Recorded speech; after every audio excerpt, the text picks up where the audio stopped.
Hello, I'm Natasha Hussein, and this is Newsfeed, your dose of what people are talking about online. We start in Gaza, where despite the deafening calls for a ceasefire from all over the world, Israel continues to ramp up its offensive.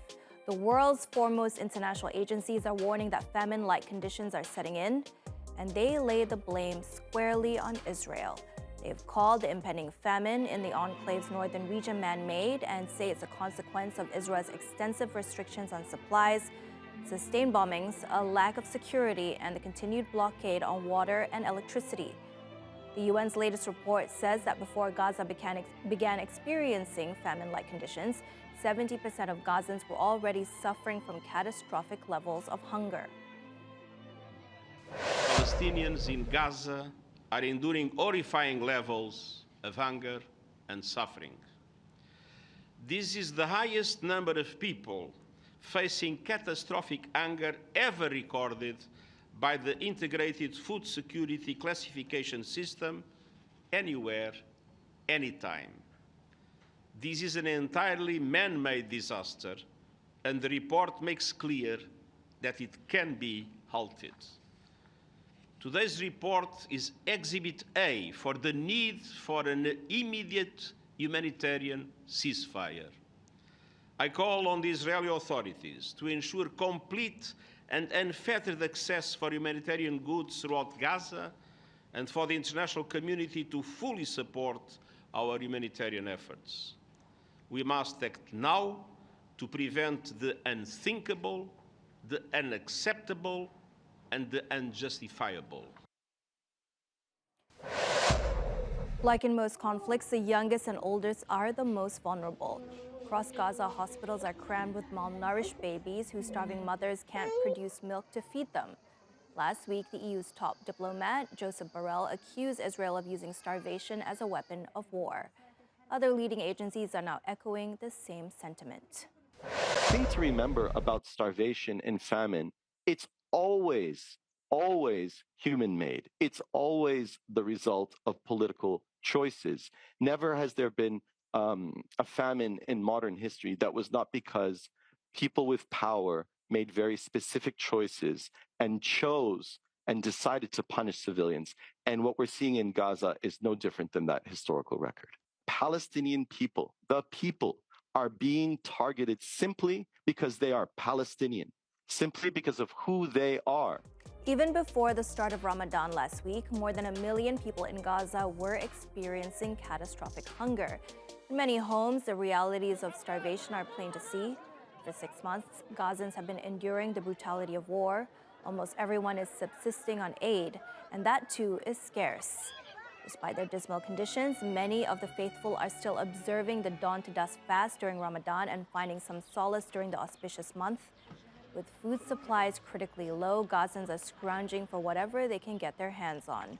Our correspondent Nizar is in Rafah and says many are praying that the guns soon fall silent. As the sun sets in Gaza, the holy month of Ramadan brings a time for reflection and prayer, and most importantly, Palestinians struggle to provide for their families. This man, Abu Muhammad or Talat, used to be a businessman. He used to work in construction, but not anymore. Now he sells falafel to be able to provide for his families. Whether in the narrow alleys or busy markets or here next to our stations, resilience shines through the hardships. Amidst the scarcity, locals like Talat find innovative ways to survive. By daybreak, Talat is already preparing his small falafel stand, a source of sustenance and hope. Despite the war conditions, people here have come to live with this situation. The Rafah area has become very crowded, but the situation is good. We don't care anymore. Our situation is good and there are no problems. People here eat all kinds of falafel and sweets as well. The spirit of Ramadan here in Rafah is palpable as families gather to break their fast. Despite the challenges, there's a collective strength, a determination to provide and persevere. In Gaza, the holy month is not just a time for spiritual reflection, but also a testament to the enduring resilience of its people, making the most of every opportunity, no matter how small to ensure a better tomorrow for their children. Unfortunately, all of this depends on whether this war ends or not. Nizar Sadawi, TRT World, Rafah, southern Gaza. Brazil is going through a scorching heat wave. In Rio de Janeiro, residents are experiencing temperatures above 60 degrees Celsius, the highest the city has seen in the past decade. The capital's heat index hit a record-breaking 62.3 degrees Celsius over the weekend, a never-seen-before mark since 2014 when the city began measuring what the weather feels like, with humidity taken into account. The actual temperature was 42 degrees Celsius on Monday. The previous heat index record was back in November when the feels-like temperature hit 59.7 degrees. All right, every day there seems to be a new update to the internet's favorite conspiracy theory of late, the Kate Gate. Now the whereabouts and health status of the Princess of Wales is still a bit up in the air after that viral Mother's Day photo, but there are videos and pictures allegedly of her emerging in the media. This video, published as a TMZ and The Sun exclusive, reportedly shows the princess and Prince William shopping near their house in Windsor on Sunday, seemingly proving an earlier sighting report by The Sun that was initially published without footage. But of course, with all the wild conspiracy theories that are out there, netizens were divided over whether this video was, of course, the real Kate.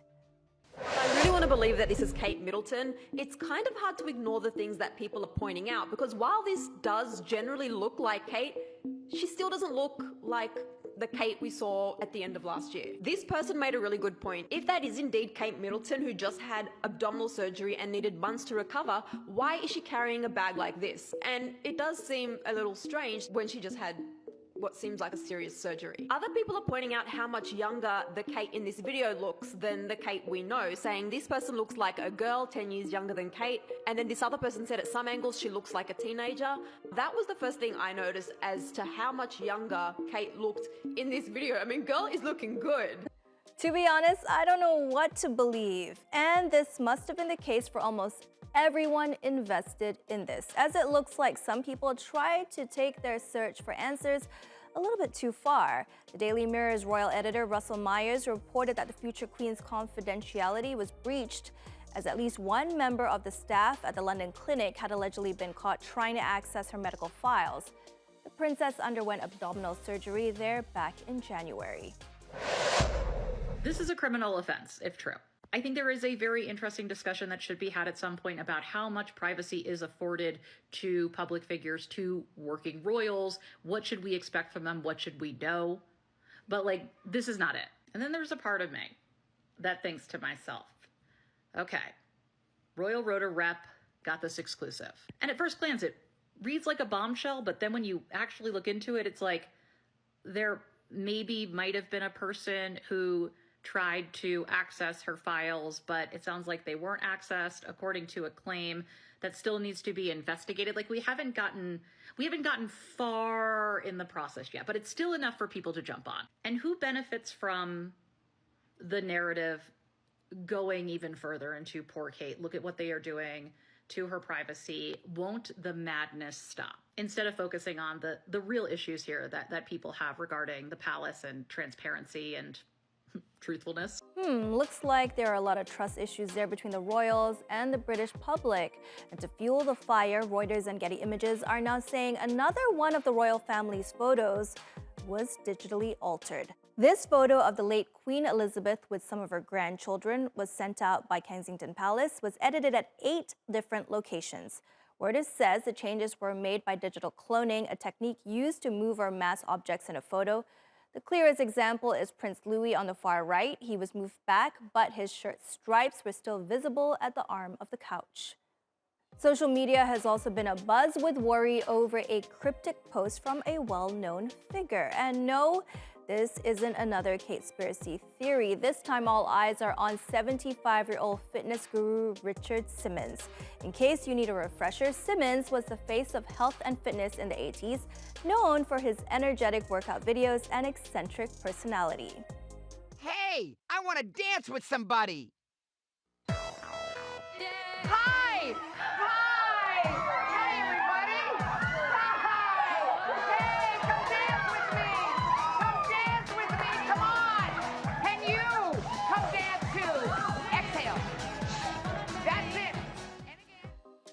that peak 80s or what? Well, it all began on Monday when Simmons shared this message hinting at some news. "Please don't be sad, I am dying," he wrote, before adding, "The truth is we are all dying." He then urged everyone to savor life's moment, saying, "Get up in the morning and look at the sky, count your blessings and enjoy." Simmons even recommended Tim McGraw's song "Live Like You Were Dying." The thread quickly went viral, sparking concern and confusion about his health. After all that frenzy, Simmons had to clarify that he was not dying. Instead, his message was just a reminder to embrace each day to the fullest.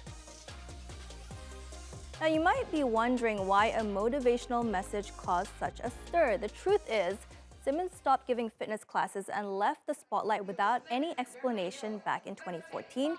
He has kept a low profile since then, leading to various rumors about his well-being. Some fans have even speculated that his longtime housekeeper, Teresa Reveille, was holding him hostage.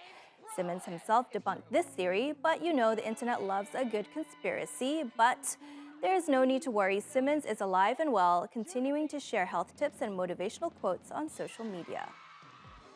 All right, ever wondered about those adventurous trips you've seen on social media where content creators jet off to mysterious places? Well, it's all part of the Hungarian low-cost airline WhizAir's Let's Get Lost with Whiz campaign, where 35 lucky winners, alongside content creators, enjoy a 4-night vacation to an unknown location. And don't worry, before the trip, WhizAir ensures everyone knows what to pack and handles visa and entry requirements based on passengers' passport information. WhizAir passengers are being whisked away to a 5-star all-inclusive resort. The catch? We don't know where we're going. The only thing we were told pre-departure was that we should expect good weather and to pack hiking clothes and swimwear. Where do you reckon we're going? I think we're going to Valencia. I think it's Jordan. Where do you think we're going? Antalya. Ellie, where do you reckon we're going? Antalya or Greece. I'm manifesting Ibiza. No, but all jokes aside, he said Marrakesh earlier, and that's a good show. Where do you reckon we're going? 100% Antalya, Turkey. Where do you reckon we're going? Antalya. Even on the plane, we weren't told how long the flight would be or where we were currently flying over. So everyone was still guessing right up until landing. We would like to welcome you to Antalya, Turkey.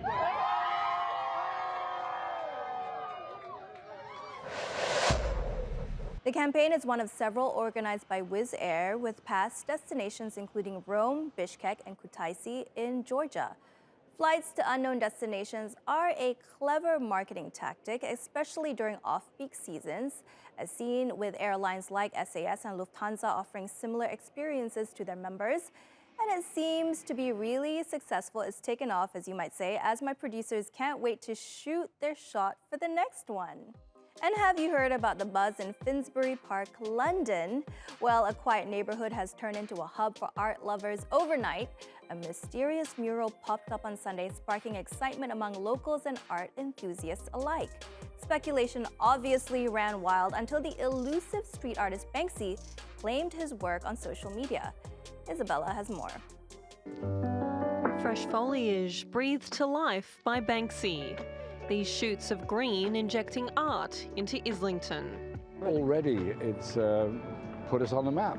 Finsbury Park has got a Banksy. Crowds have gathered to have their moment with the masterpiece, which stands in stunning contrast to its urban surrounds. I love the color. I love the little man. I hadn't seen it from the pictures, so I just think it's really powerful. It's very interesting because of the way it talks about climate change and how we're trying to make up for the damage caused to the nature. Banksy is no stranger to statements, and the frenzy around the Finsbury tree is filled with guesses about its meaning. Painted behind the decaying branches of a decades-old cherry tree, it's clear the hidden message is environmental. I think he spotted something with the tree, definitely. A bizarre tree in the middle of this road. I mean, trees are pruned, but this is a huge old tree. Islington is the borough with the least green space for its residents in London. Maybe that's what the point is, that we need to take control, regreen our environment, take care of our environment. The allure of Banksy's art is both in its making and the man himself. His identity remains a mystery, but from the Finsbury tree, new buds of speculation are blooming.